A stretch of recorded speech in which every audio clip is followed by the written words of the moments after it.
Selanjutnya eh, tata nama IUPAC ya. Jadi di dalam apa namanya? Di dalam senyawa organik itu ada eh, penamaan nggak bisa sembarangan, sama halnya seperti pada kemarin apa namanya, di asam basa ya. Jadi tidak berlaku untuk di kimia itu apalah arti sebuah nama, tapi nama itu mencirikan siapa dia. Nah, ada IUPAC namanya apa, organisasi untuk penentuan nama senyawa. Jadi sampai sekarang masih aktif karena senyawa baru tetap setiap hari, hampir setiap hari ditemukan, entah di mana di belahan dunia mana gitu ya. Di kampus kita juga ada kemarin kalau nggak salah Pak Deden sama Pak Dadang itu dalam disertasi S3-nya menemukan senyawa baru. Jadi nggak aneh ya, apalagi dengan apa keanekaragaman hayati yang kita miliki itu sangat berpotensi untuk menemukan senyawa-senyawa baru. Jadi nggak aneh. Eh, tapi bukan berarti perjalanannya pendek ya. Itu untuk dapat senyawa baru itu butuh effort yang besar, tapi itu tidak apa namanya, tidak mustahil untuk bisa mendapatkan senyawa baru. Nah, penamaan senyawa organik menggunakan tata nama IUPAC itu aturan pertamanya ditentukan oleh gugus fungsi utama di dalam senyawanya. Kadang-kadang dalam satu senyawa itu bisa ada beberapa gugus fungsi. Di situ berarti kita harus tahu gugus fungsi mana sih yang jadi prioritas. Kemudian nanti kita lihat rantai karbon yang paling panjang itu siapa atau berapa. Nah, si rantai karbon yang paling panjang itu nanti akan kita sebut sebagai rantai induk. Sedangkan yang sisanya kita sebut sebagai rantai samping.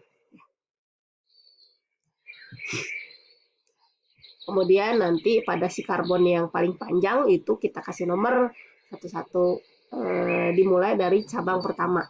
Cabang pertama ini biasanya bisa mengandung gugus fungsi atau tidak ya. Jadi kalau misalkan ada berbagai gugus fungsi, nanti kita lihat di tabel prioritas penomoran rantai induk karbon. Sebenarnya ini nanti akan dibahas ulang sih di mata kuliah lain ya. Saya hanya sekilas saja memberi gambaran. Setelah induknya kita ketahui, maka kita beri nama gugus cabang yang terikat pada rantai utama atau rantai induk. Kemudian beri nomor sesuai dengan atom C yang mengikatnya. Selanjutnya nanti si substituen atau cabang itu nanti akan diurutkan berdasarkan alfabet, bukan berdasarkan siapa yang duluan muncul ya, tapi alfabetik ya. Substituen itu bisa kita pakai, misalkan metilnya ada 2 tapi posisinya berbeda, kita bisa gunakan di metil kayak tadi kan ya, ada ya di metil ether karena kiri kanan sama-sama metil kiri kanannya, tapi tengah-tengahnya dia merupakan gugus fungsi ether di metil ether, contohnya seperti itu.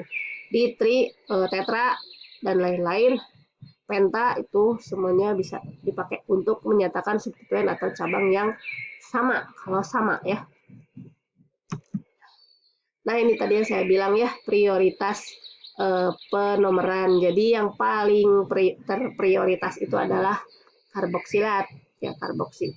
Nanti namanya berarti asam urat. Misalkan di dalam si satu senyawa apa namanya, senyawa organik tersebut ada berbagai macam berbagai macam gugus fungsi. Nah, bisa aja ada aldehid, karbonil. Nah, ini yang perlu diingat bahwa si gugus fungsi itu ada prioritas. Ini yang paling atas adalah prioritas utama, karboksilat, kemudian ester, aldehid, karbonil, dan selanjutnya. Nah, substituen awal ini kayak yang tambahan halida itu yang terakhir gitu ya. Nanti biasanya disebutnya di paling ujung kalau dalam penamaan senyawa organik. Rantai samping bercabang itu yang seperti apa? Nah, ini tuh induknya ya, yang paling banyak C6. Ini bukan benzen, tapi ini adalah sikloheksan ya, karena tidak ada ikatan rangkap di sini ya. Sikloheksan, kemudian ini induknya. Nah, ini adalah cabangnya. Nah, masalahnya ini adalah cabang, ini cabang, dan cabangnya bercabang lagi gitu ya. Jadi kayak tanduk rusa gitu, cabang dan bercabang lagi.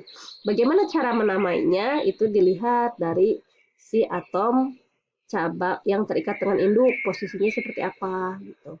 Nah, kalau misalkan posisinya seperti ini, dia ada penamaan lain. Kayak gini juga ini ya. 1, 2, 3 sama nih, sama-sama. Tapi ininya bercabang lagi gitu kan ya. Nah, posisinya beda nih dengan yang ini. Kalau yang ini di sebelahnya metil, yang di sininya adalah etil. Kalau yang di sini cabangnya adalah cabang kedua ya, maksud saya. Ini cabang satu, ini cabang kedua. Cabang keduanya adalah di metil. Itu penamaannya beda lagi. Jadi si cabang bercabang itu biasanya punya nama spesifik yang dikenal dengan iso. Kemudian ada norma, ada iso, ada tersier. Biasanya seperti itu. Kita lihat apa itu iso. Ini normal. Normal berarti kan yang cuman cabangnya sekali aja n. Ini nggak digambarin di sini. Ini kita anggap di sini ada satu rantai induk. Entah apapun induknya, ketika cabangnya hanya lurus saja, berarti kita beri nama N, normal ya. Ini normal profil. Nah, dalam posisinya beda lagi nih, si profil bisa aja bentuknya kayak gini. Jadi ternyata C yang kedua yang berikatan dengan si rantai induk, atau karbon yang terikat pada rantai induk itu mengikat dua karbon lainnya. Ini kita sebut sebagai isopropil. Ya. Dan ada juga namanya tersier. Ini isobutil kayak gini ya. Jadi ini induk, ujungnya yang sama. Yang dilihat ujungnya dia mengikat apa namanya, atau yang sama, metil ada di belakang. Nah, kalau di sini dia beda lagi namanya. Kalau dia posisinya di sini, tadi kan kalau di sini jadi isobutil. Kalau dia posisinya di sini jadi sekunder butil. Ini ada yang disebut dengan karbon lekatan. Karbon lekatan itu adalah karbon yang terikat langsung pada induk. Dilihat karbon lekatannya seperti apa. Kalau misalkan si karbon lekatan itu mengikat dua atom karbon lainnya, kalau misalkan mengikat dua karbon lainnya yang sama, jumlahnya itu iso yang tadi ya, isopropil. Tapi kalau ini kan beda nih, jumlahnya beda, ada 4, yang satu cabangnya 2, yang satu cabangnya 1. Ini kita sebut sebagai sekunder. Itu sekunder butil. Nih, dia mengikat dua karbon lekatan lainnya. Kalau si ini dia mengikat 3 atom.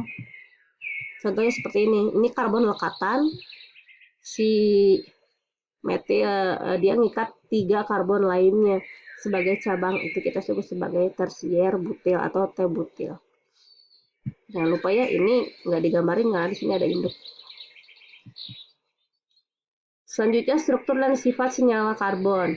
Jadi hidrokarbon itu biasanya punya sifat yang nonpolar atau tidak larut di dalam air. Semakin panjang atom karbon, semakin tidak polar ya, atau semakin nonpolar. Tapi kalau misalkan karbonnya pendek, bisa kemungkinan larut di dalam air karena ikatan hidrogennya bisa diganggu di dalam air ya.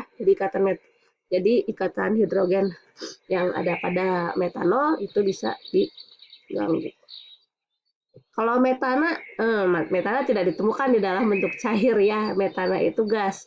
Jadi kalau alkana itu dia sampai 4, kalau nggak salah butana masih dalam bentuk pentana, mungkinnya masih dalam bentuk cair, tapi kalau heksan udah di 6 dia udah bentuk cair di dalam ruangan. Tapi itu juga dengan sifat yang sangat mudah untuk menguap.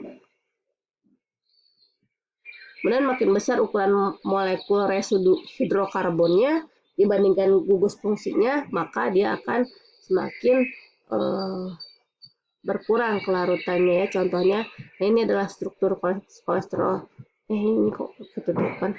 Jadi si struktur kolesterol ini sebenarnya dia alkena kan ya, cuma satu aja, tapi ternyata si yang lainnya tuh banyak gitu. Nah ini akan mengakibatkan si dia kurang larut di dalam air. Nah ini biasanya titik didihnya akan tinggi karena dia memiliki kemampuan untuk membentuk ikatan hidrogen. Nah, si ikatan hidrogen itu susah untuk diputus. Jadi butuh suhu yang tinggi untuk memutus ikatan-ikatan yang ada di sini. Gitu.